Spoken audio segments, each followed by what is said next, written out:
Hi అండి అందరికీ నమస్కారం. Welcome to our YouTube channel. మనం లాస్ట్ వీడియోలో పోస్ట్ డ్రాఫ్ట్ ఎస్ఐఆర్ 2026కి సంబంధించి ఏమేమి ఆప్షన్స్ ఇచ్చారు ఏంటనేది మనం బ్రీఫ్గా చూడడం జరిగింది. ఈ వీడియోలో డిస్క్రిపెన్సీస్కి నోటీస్ వచ్చినట్లయితే కనుక పబ్లిక్ దగ్గర నుంచి లేదా ఓటర్ దగ్గర నుంచి మనం ఏ ప్రూఫ్స్ కలెక్ట్ చేయాలి, ఏ డాక్యుమెంట్స్ అనేది మనం తీసుకోవాలి, వాటిని ఏ విధంగా అప్లోడ్ చేయాలనేది మనం ఈ వీడియోలో చూద్దామండి. మనకి పోస్ట్ డ్రాఫ్ట్ ఆప్షన్లో డిస్క్రిపెన్సీ మ్యాపింగ్ అనేది ఉంటుంది.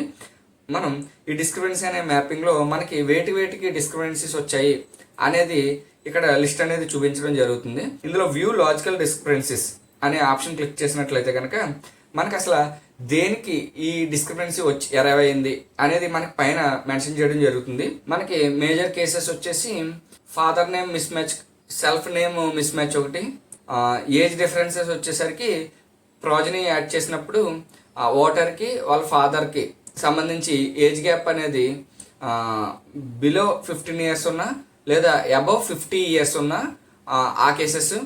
వన్ ప్రాజనీకి ఒకే పర్సన్ని ఫాదర్ కింద యాడ్ చేసి వారి యొక్క ఇద్దరు ప్రాజనీల యొక్క ఏజ్ డిఫరెన్స్ అనేది లెస్ దెన్ 9 మంత్స్ ఉంటే 9 మంత్స్. నెక్స్ట్ వచ్చేసి గ్రాండ్ పేరెంట్ తోటి ప్రాజనీ చేసిన కేసెస్లో గ్రాండ్ పేరెంట్కి ఓటర్కి సంబంధించి లెస్ దెన్ 40 ఇయర్స్.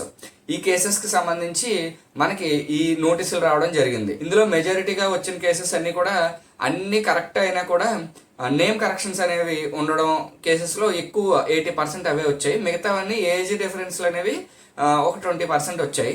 మేజర్గా అన్నిటికీ కూడా కామన్గా మనం అప్లోడ్ చేయాల్సినవి రెండండి. ఒకటి వచ్చేసి లాస్ట్ ఎస్ఐఆర్ ఎక్స్ట్రాక్ట్ అని అంటాం. అది లాస్ట్ ఎస్ఐఆర్ ఎక్స్ట్రాక్ట్ ఏంటంటే మనం ఏదైతే ఎస్ఐఆర్ మ్యాప్ చేయబడిందో అది సెల్ఫ్ కానివ్వండి లేదా ప్రాజనీ కానివ్వండి వాటికి సంబంధించి మనం లాస్ట్ 2002కి సంబంధించిన ఈ రోల్ అనేది పీడిఎఫ్ డౌన్లోడ్ చేసుకోవాలి. ఫస్ట్ ఆఫ్ ఆల్ వెబ్సైట్లో waters.eci.gov.in వెళ్ళి మనం ఈ రోల్ అనేది డౌన్లోడ్ చేసుకోవాలి. డౌన్లోడ్ చేసుకున్న తర్వాత ఆ పీడిఎఫ్లో మనం ఏదైతే మ్యాప్ చేసామో ఆ సీరియల్ నెంబరు, ఆ పార్ట్ నెంబర్లో ఆ సీరియల్ నెంబర్ ఎక్కడ ఉందో ఆ పేజీని సంబంధించి మనం తీసుకుని ఆ పేజీలో మనం మ్యాప్ చేసినది ఏదైతే ఉందో దాన్ని హైలైటర్తో హైలైట్ చేయడం కానీ స్క్రీన్ షాట్ తీసుకుని ఆ పేజీకి సంబంధించి దాన్ని హైలైట్ చేసి ఆ పర్టికులర్ పేజీని మనం అప్లోడ్ చేయాల్సి ఉంటుంది. రెండోది బిఎల్ఓ లెటర్ కామన్గా అన్నిటికీ అప్లోడ్ చేయమంటున్నారు. సో నేమ్ కరెక్షన్స్కి అయినా దేనికైనా ఈ వాటర్కి సంబంధించి నేను ధృవీకరిస్తున్నానని చెప్పేసి ఒక డెస్టిబుల్ లెటర్ రెడీ చేసి సంతకం పెట్టి దాన్ని అప్లోడ్ చేయాల్సి ఉంటుందండి. సో ఇవి రెండు ప్రతి డిస్క్రిపెన్సీస్కి అప్లోడ్ చేయమని తెలియజేశారు. ప్రూఫ్ ఏం అప్లోడ్ చేయాలనేది కేస్ బై కేస్ అనేది మారుతుంది. ఏంటంటే సెల్ఫ్ మ్యాపింగ్ చేసిన నేమ్ కరెక్షన్ ఉన్నట్లయితే కనుక మనకి లాస్ట్ ఎస్ఐఆర్ ఎక్స్ట్రాక్ట్ అలాగే బిఎల్ఓ లెటర్ సరిపోతుంది. ఇంకా ఎటువంటి ప్రూఫ్ అప్లోడ్ చేయాల్సిన పని లేదు. అదే ప్రాజనీ మ్యాపింగ్ చేసిన దాంట్లో నేమ్ కరెక్షన్స్ మాత్రమే వచ్చినట్లయితే కనుక వారు లాస్ట్ ఎస్ఐఆర్ ఎక్స్ట్రాక్ట్ బిఎల్ఓ లెటర్తో పాటుగా ఆ ప్రాజనీ అనేది పేరెంట్కి చేశారా గ్రాండ్ పేరెంట్కి చేశారా అనేది మళ్ళీ కేసు మారుతుంది.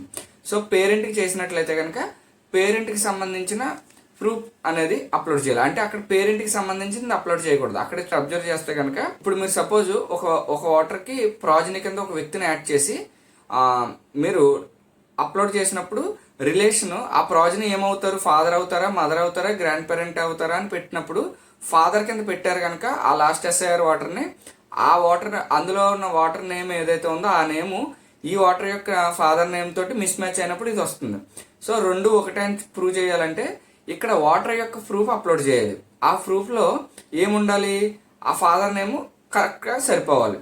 సో అంటే మీరు ఏంటి ఇక్కడ ప్రూఫ్స్ ఏమున్నాయి, any identity card, pension payment order issue లేదా any identity card, birth certificate, passport, స్టడీకి సంబంధించిన మెట్రికులేషన్ ఎడ్యుకేషన్ సర్టిఫికేట్ లేదా permanent resident certificate, forest right certificate, OBC SC ST any caste certificate, national register of citizens, family register, land, Aadhaar లేదా 2025-26లో ఎవరైనా వేరే స్టేట్లో SIR complete అయిపోతే దానికి సంబంధించిన extract of the electoral roll of last SIR states. So ఇవి proof కింద అప్లోడ్ చేస్తారు. సో ఇక్కడ ఏంటంటే upload proof of relationship. So వారికి సంబంధించిన ప్రూఫ్ అనేది అప్లోడ్ చేయాలి. అదే మీరు ప్రాజనీ కింద గ్రాండ్ పేరెంట్ని యాడ్ చేస్తే కనుక మనం అక్కడ ఓటర్ ప్రూఫ్తో పాటుగా పేరెంట్ ప్రూఫ్ కూడా మనం అప్లోడ్ చేస్తే వాళ్ళ గ్రాండ్ పేరెంట్ని మనం ప్రూవ్ చేసినట్టు అవుతుంది. సో ఆ వారి యొక్క డాక్యుమెంట్స్ అనేది అప్లోడ్ చేయాల్సి ఉంటుంది. సో ఇవి వీటికి సంబంధించి. అయితే కొంతమందికి వాటర్కి సంబంధించిన ప్రూఫ్ లభిస్తుంది, కానీ గ్రాండ్ పేరెంట్ది లభించదు కదా అని అంటారు.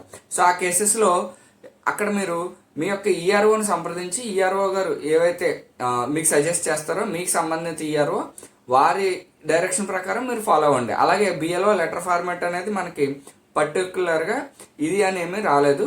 సో మనకి మీ యొక్క ఈఆర్ఓని సంప్రదిస్తే బిఎల్ఓ లెటర్ వారి ఏ ఫార్మాట్ అయితే ఇస్తారో ఆ ఫార్మాట్లో మీరు సబ్మిట్ అందులో అప్లోడ్ చేయాల్సి ఉంటుంది. ఈ విధంగా ఇవి ప్రూఫ్స్ని అప్లోడ్ చేసి డిస్క్రిపెన్సీస్ అనేవి మనం సబ్మిట్ చేయాల్సి ఉంటుందండి.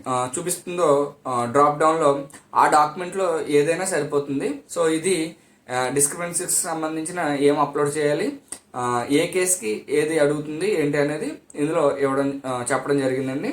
థ్యాంక్ యూ సో మచ్ అండి అందరికీ. నెక్స్ట్ నో మ్యాపింగ్ సంబంధించి ఏ ప్రూఫ్స్ అప్లోడ్ చేయాలనేది ఆల్రెడీ మనకి మన ఛానల్లో గత కేస్ 3 సంబంధించిన దాంట్లో చెప్పడం జరిగింది. నో మ్యాపింగ్ కేసెస్కి ఏ ప్రూఫ్స్ అప్లోడ్ చేయాలి ఏంటి అనేది అవి ఆల్రెడీ మీరు కలెక్ట్ చేసి ఉన్నట్లయితే కనుక హీరింగ్ నోటీస్ అనేది సిటిజన్స్కి డెలివరీ చేసేసి వాటికి సంబంధించి అప్లోడ్ చేసి తర్వాత డాక్యుమెంట్స్ అనేది అప్లోడ్ చేసి ఇది క్లియర్ చేసుకోవచ్చండి.